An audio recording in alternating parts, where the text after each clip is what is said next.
Hey everyone, welcome to today's video. Welcome to the Gaming Daddy channel. Thank you very much for tuning in. So today I wanted to go ahead and see if I could address a concern that was levied by two agents. I think two of them are kind of new. One of the agents commented and said, I'm 74 years old and I'm enjoying this game, and I feel like some of the things are a little complex. And this was a comment on my last video explaining gear and brand sets and how you leverage them. And then another agent pretty much was a little confused about mods and all of that. So I've made a few videos about that, and I've actually posted them here. So if anybody's new and you're having some, questions or whatever, watch those videos. They'll open up some doors as well. Also, I have a video that I made a while ago titled "What is a Build?" And this was a video trying to explain to newcomers, a few months ago actually, what a build is, what some of the intricacies are, and some of the complexities that come with it. So that video started to get an uptick of more views in the past few weeks. More people are kind of finding the video. I think I checked, and in the past maybe 24 hours, the video had garnered a few hundred views. So perhaps maybe old agents and some new agents are watching these videos. I'm not necessarily certain. I may have to do some deeper diving when it comes to the stats and kind of exactly who's watching and how long they're watching it for.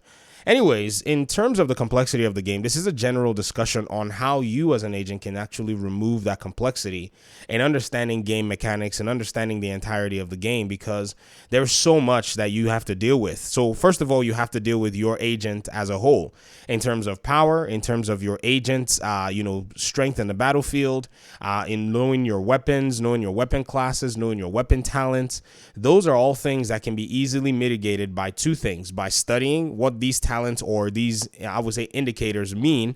And the second thing is by experimenting in the battlefield. So you got to go out there and you got to play the game and you got to try out what works. And don't get frustrated when you go down. I understand that, one of the things that happens is, you go into a scenario and the enemies destroy you, and that could be a little off-putting, but you don't want to do that. You want to take your time. You want to say, okay, I'm going to relax and I'm going to find myself a way to start dealing with the enemy NPCs. You can also modify your difficulty of almost any activity. You can play control points on normal open world, which are the level 1 control points.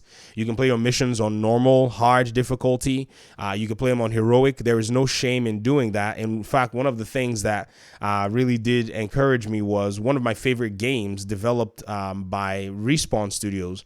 The combat designer said, there is no shame in anybody trying to play that particular game at a lower difficulty. There's no need. The game is designed for everybody to be able to play at lower difficulties, and also, and help them to, eventually get themselves to scale up to the higher difficulties.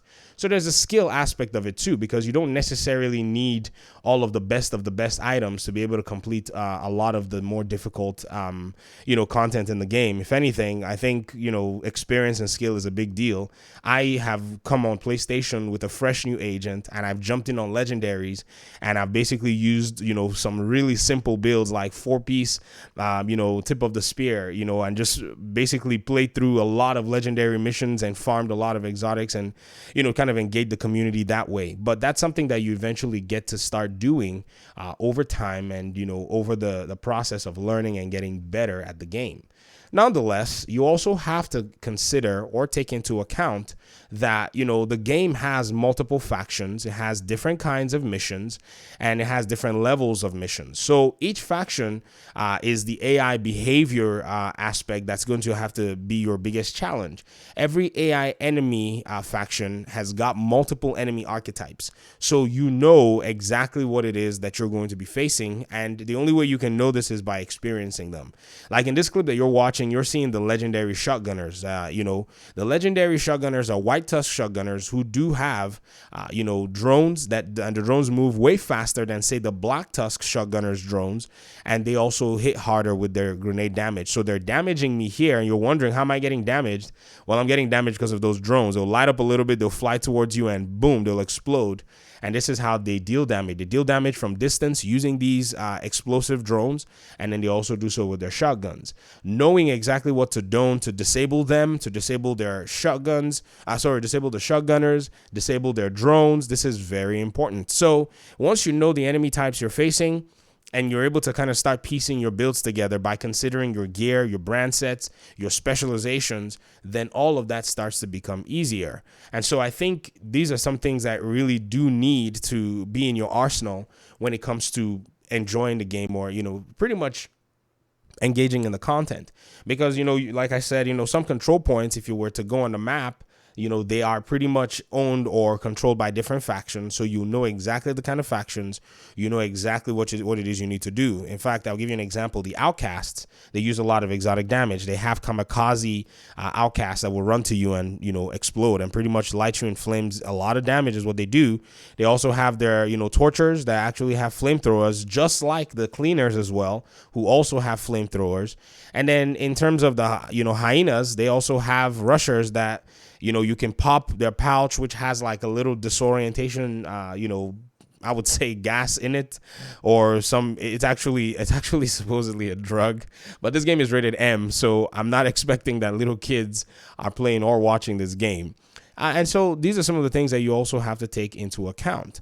And I would also advise you that, as an agent, mission structure is also a very big deal. If you're playing a mission for the first time, or you're playing a specific difficulty of a mission for the first time, it's going to be a little challenging. But what I'll say is, usually because of the matchmaking system, you have the opportunity and a higher possibility to play with somebody who is a little bit more experienced. And I say possibility because, their shade level could be high, but they could have just, basically farmed shade level, or probably not experienced the game in depth. Like, before we got to the high shade levels, many of us were already playing a lot of the more difficult content. So we've learned from the school of hard knocks. Some agents, not necessarily, they bought the game and that's just, played, and they just played for the past few months and gotten a huge XP boost. So their shade level may not necessarily be indicative of their experience. In fact, what's usually funny is when those of us who maybe go play in a different platform, when we come in with our mediocre shade levels, we get made fun of, but then we come in there and we slap everybody and we do the most damage over higher shade level agents. It usually is sometimes surprising, but I think the reason it's surprising is because we've also played and experienced the game just as much or even more than they have. So mission structure is a big deal. Where enemies are spawning from, what kinds of enemies are going to be spawning. This is something that I believe that the game has designed to allow for you to be able to understand what the mission structure is. Even from the first game, all the missions were the same. All the incursions, which were basically stronghold based missions, they had the same kinds of enemy wave spawns, and they kept that core design because the entirety of the loop of this game is for you to be able to farm good gear, get, achievements, get rewarded by getting your builds to be the best possible build it can be, or eventually maybe start doing time runs for more difficult missions. So you put all these things together, there's a lot of knowledge, I would say cultivation, that you as an agent will get to do. Now, don't get me wrong. I'm not saying go pick up a book and start to read. These things usually happen organically as you place yourself in a situation to start to explore exactly what all this means. What does a gear set mean? What does a brand set mean? Which gear set or brand set build or combination, or I would say mix up, will work for my agent's playstyle? Can I run hybrid builds in legendary missions? That's a huge question. I've seen somebody tell me, one of my audience members ask me and say, hey, I have a hybrid build, but I feel like it doesn't really do well on legendary. And I told him, I said, hybrid builds are good, but it has to really suit your playstyle. If you really want, some level of effect in legendary missions, you have to make sure that your build is strategized to do one particular thing very well. If you notice here on this agent, the build that I'm actually running is a status effect build, and it does status effect like no other build will do status effect in this game. It's Eclipse Protocol using the Chem Launcher Fire Starter. I literally use it and the entire room is bleeding or burning at any given time. I'm able to light it up. If you notice, I'm just basically throwing things into the room or shooting a puff of, the chemical to light the flames, and it's doing the job that it needs to do. So that's exactly what it's for. In fact, I think in this particular video, there's a little spot in the video where one of the guys confronted two of the other guys. Let me find it for you guys here. He confronted two of the other folk in the mission, and one of them had a high shade level and said, yo, why are you guys running new builds?